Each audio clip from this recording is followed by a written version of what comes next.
And how are they going to bounce back? Well, they've lost a couple more so for next year, I think. They've gained a Maverick guy, a good friend of Ollie and friend of the show, obviously, as a result. Christian Crichton. Thomas Jenkins, Sean O'Sullivan, and Preston Ricky, and Christian Crichton signed. Lovely fella. Sean O'Sullivan. I said that, didn't I? What did I say? Christian Crichton. Christian Crichton's back. Just talk. He might get some football, That's what actually. They've lost Billy Burns, Matt Burton, Kurt Capel, Tyro May, Momorowski, Naden, and Pengai is gone from the back end, as well as next year they're going to lose Kikau and Coruscant.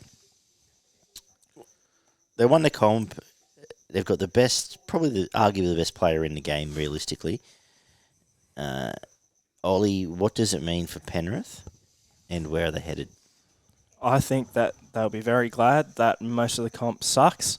They are the second team in my contenders, believe it or not. They are the first team in a long while that hasn't significantly improved from the year before that could go back-to-back. They are as good a chance at going back-to-back as the Roosters were 18-19, but for a different reason. The Roosters actually improved and sort of changed between 2018-19. They brought in the likes of Crichton, who admittedly didn't have a great season, but they brought in the likes of Brett Morris as well. They had that in place. The problem with premiership winners is that they sort of settle. They don't want to improve even though they should, and that's why we've seen one back-to-back premiership winner since 92-93 in a combined competition. I think, though, that, yes, Penrith are lucky that a lot of the comp does suck, so they are a good chance to go back-to-back. They are, as I said, the second team in my contenders. I like Isaac Tago. I'm glad that he'll be getting a first-grade spot next year. Sean O'Sullivan's a good bit of depth. He showed towards the end of the year of the Warriors. He started off a bit shaky when they first brought him into the side, but I thought he was good. He ended up solid. So He'll play. You know what he's going to do. He's going to play the 6 games over Origin. And you know what? He's going to be the new Tyrone May, and he's better, from what I've seen, better than Tyrone May. So that's a tick there in terms of that department as a backup in the halves. You'll give them the structure that they need when... Yeah, Penrith is still going to run top 3. They're going to be a very similar side to next year. They're still going to flog 70% of the competition, and your Clearys, your Fisher Harrises, and those types are still going to step up. What do you do about Kurt Capewell leaving? Well, you probably now bring Liam Martin back into a starting second row role, which people were arguing he should have been in at the start of last year over Capewell. Well, I think Capewell sort of proved that he deserved to be there, but now that he's gone, Liam Martin gets his chance. Penrith just keep bringing the players through, and they're going to run top 3. There's not much more you can say. Changes their attack a little bit. Let's throw a 17 out here. Edwards, I've got Jennings on the wing ahead of Staines, but they'll probably pick Staines. Crichton, Targo, Tuo, Luai, Cleary, Leota / Linu, whichever way they want to go there. Coruscant, Fish, Kikau, Martin, Yeo, Kenny, the other either Linu or Liu, Eisenhuth, and either a Scott Sorensen or maybe a Hopgood or someone like that.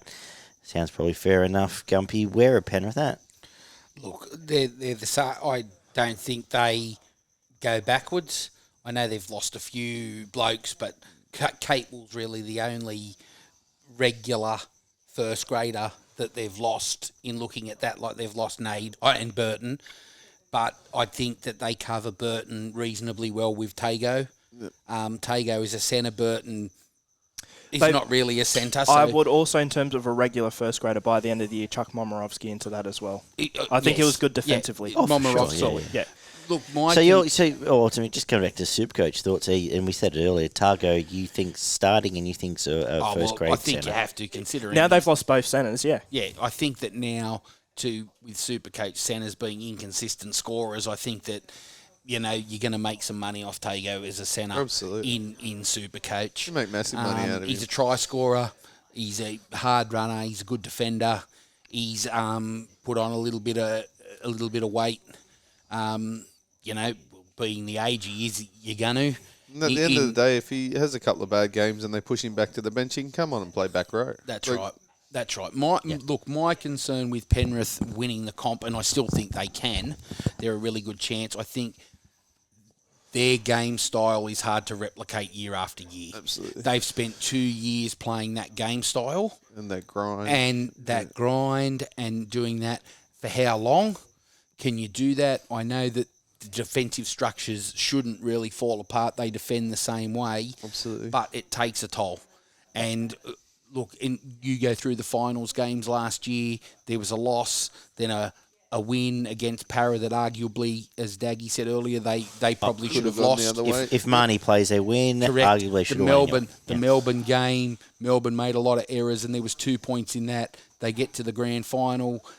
It's debatable whether they were the better side in that game.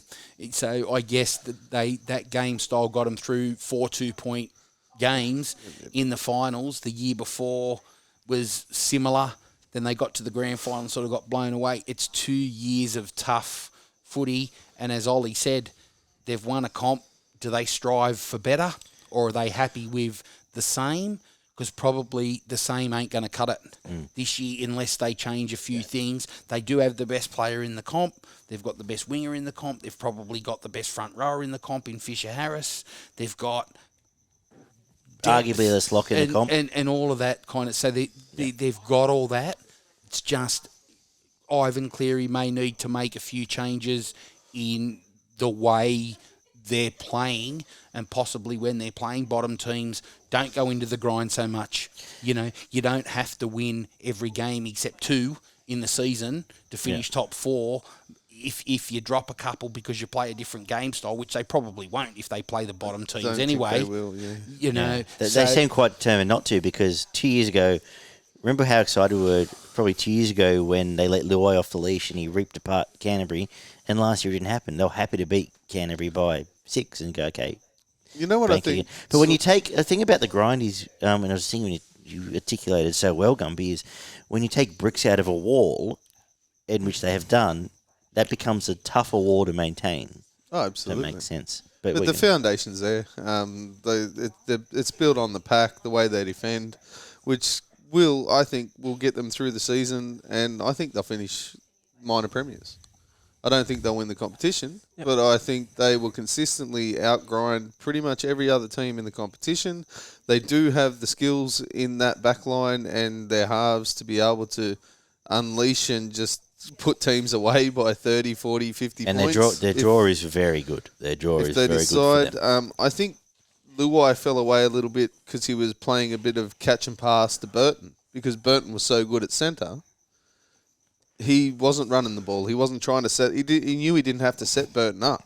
All he had to give Burton was a one-on-one, and Burton could get in and away and around whoever was in front of him. I agree, Barney. If they can defend as well as they have, then they're in it up to their eyeballs, because really, in the grand final last year, if Nathan Cleary doesn't play, they don't go close. Like the kicking game, if he'd have put in 25 kicks, they all would have finished within 3 metres of the try line. It's a metre and a half. Absolutely. Or the sideline where they put him over the sideline. Absolutely. So, and you know what? It's not a fluky. You'll do it every week. And the kicking game is one of the biggest, as I said, foundations that you can build a football team on.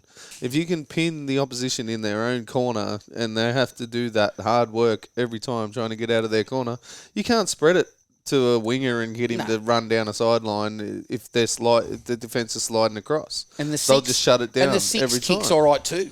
Like Luai is... He's got a brilliant little grubber. He's a reasonable absolutely. second kicker. Gumpy, what have I said for 2 years now? The death by 1,000 cuts. Yeah, and if they Penrith do it better than anyone. If they 100%. If they can do that for another year, they'll win the comp. Yeah. If they can play the same way, there's only one. I think if they play the same, there's only one team that'll beat them. There's only one team now, and we'll get to that. Yeah. I think they'll learn. I think the only reason I don't have them winning the comp is that somebody will play touch football against them in the finals, and they might get out with nothing to lose. You Absolutely. might get a hot. Let's say Manly. You might get a hot Manly or a hot Titans, where all of a sudden, all of a sudden, Preston Campbell's the new Jared Hayne. They get a decent roll up through the middle, and then just start throwing the ball left and right, and then I think comes down to one bad defensive read on a centre or a winger, and game could be over. I don't want to get too spoilery, but is the team we're possibly tipping to beat Penrith of the poultry persuasion?